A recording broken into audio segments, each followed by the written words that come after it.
Hi.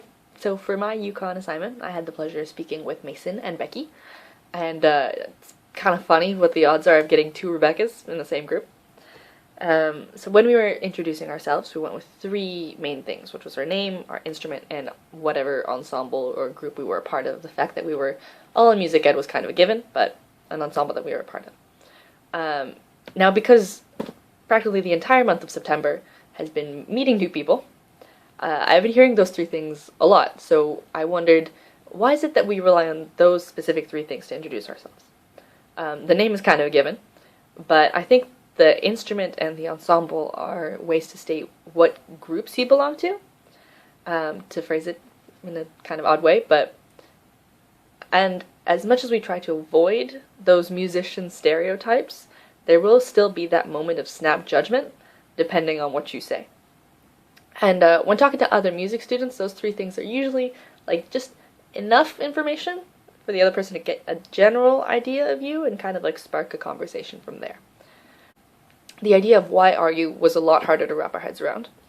And in our Skype call, my partners and I set up the conversation to be kind of turn-based, but not in a way that blocks off asking questions.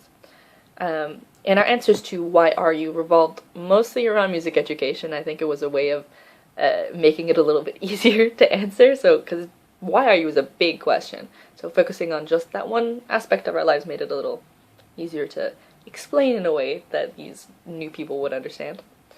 And I was kind of pleased to find that we all had a common thread in our answers.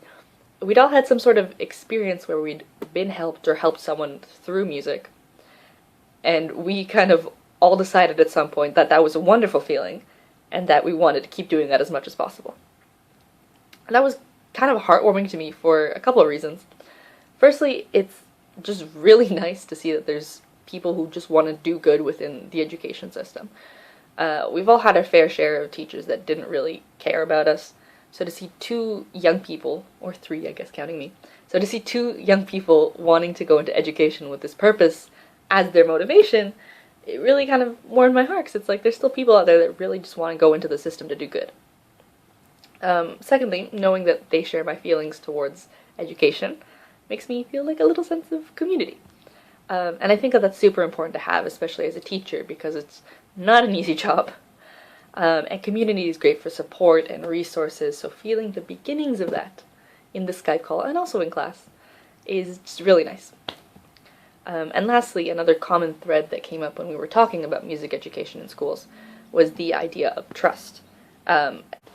We want our students to be able to trust us, and based on our experiences in music classrooms, we know that trust is important, not just on the larger scale, like within ensembles. You gotta be able to trust the people that you're playing with, but trust is super important on a one-on-one level, like with each individual student.